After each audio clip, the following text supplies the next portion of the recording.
This week, the world took several steps closer to the edge. NATO made a dramatic decision to supercharge its military spending. A network of Iranian spies was exposed inside Europe. Donald Trump defended controversial airstrikes on Iran. Qatar quietly stopped a wider war in the Middle East. And an Israeli bombing of a notorious Iranian prison killed dozens, raising serious questions about what comes next. These aren't isolated events. Together, they tell us something deeper about the direction the world is headed. Welcome to this edition of Nexusfeed Weekly Global News Roundup, your lens into the world as it really is and where it might be headed. Let's dive straight in. We begin with NATO, the world's most powerful military alliance, and a major turning point in its modern history. At this week's summit in The Hague, NATO leaders committed to raising their defense spending to 5% of national GDP by the year 2035. Let's put that in perspective.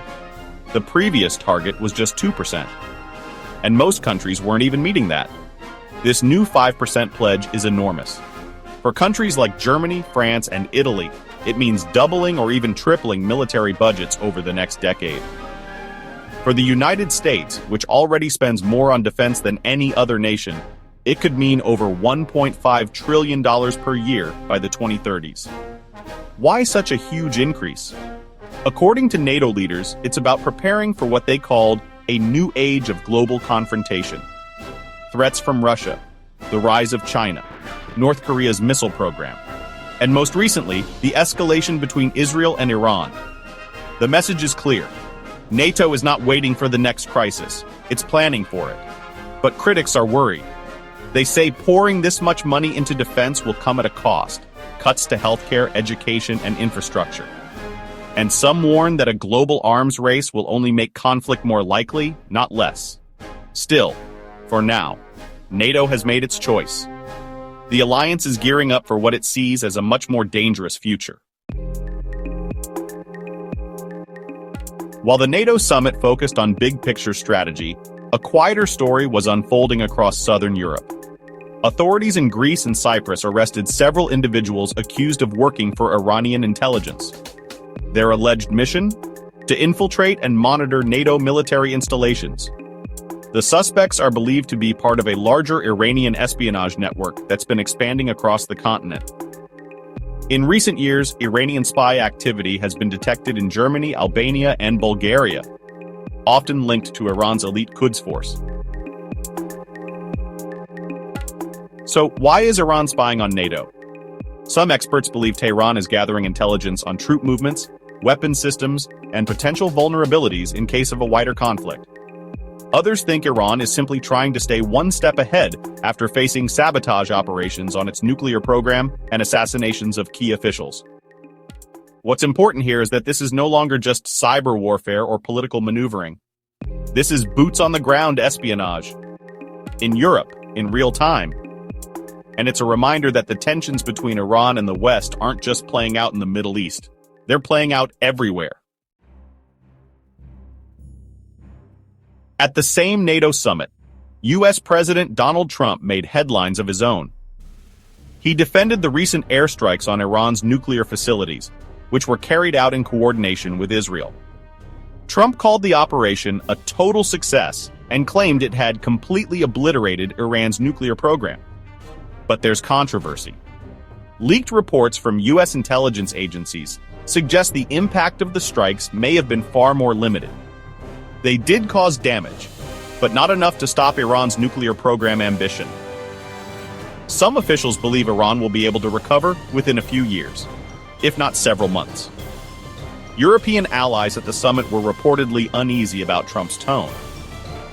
One diplomat, speaking anonymously, said the president's remarks were needlessly provocative and risked undermining diplomatic channels that were still open.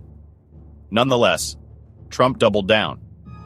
He argued that a show of force was the only thing Tehran understands, and that the West needs to stop appeasing what he called rogue regimes. Whether you agree or not, Trump's message reflects a broader shift in global politics, one that favors confrontation over compromise. After those US and Israel airstrikes on Iran, tensions were at a boiling point, and it seemed like the region was headed for open war. Iran responded by launching a series of missiles at a US military base in the Gulf. The world held its breath, waiting to see how Washington would respond. But then something unexpected happened. Nothing. Behind the scenes, it was Qatar, a small Gulf state with outsized diplomatic influence, that stepped in to defuse the situation. Using its backchannels with both Tehran and Washington, Qatari officials helped broker an informal understanding. No further strikes, no retaliations, and a chance for tempers to cool. It worked.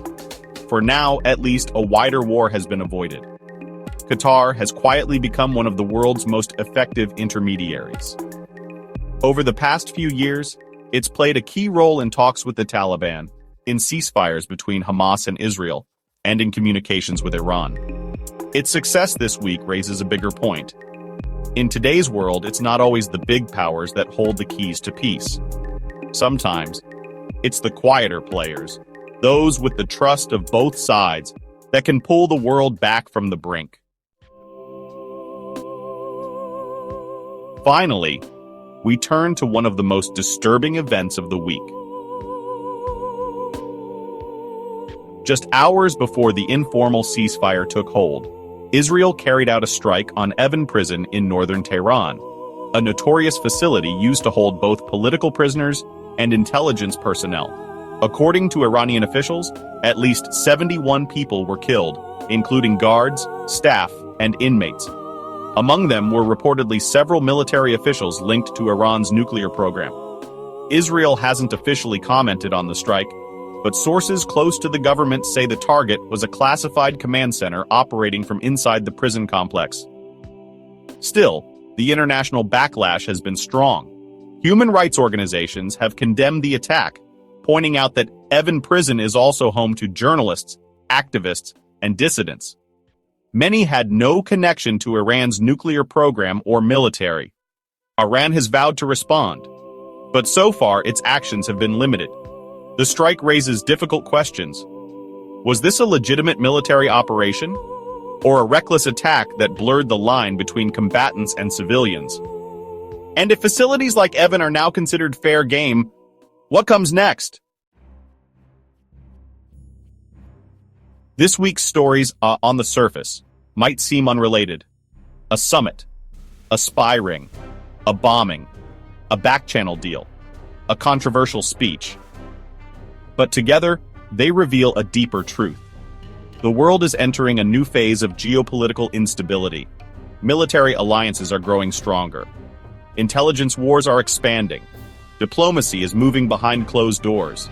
And the rules of engagement are getting murkier by the day. This is not the return of the Cold War. This is something messier, faster, more interconnected, and more dangerous. The question now isn't whether global conflict is coming.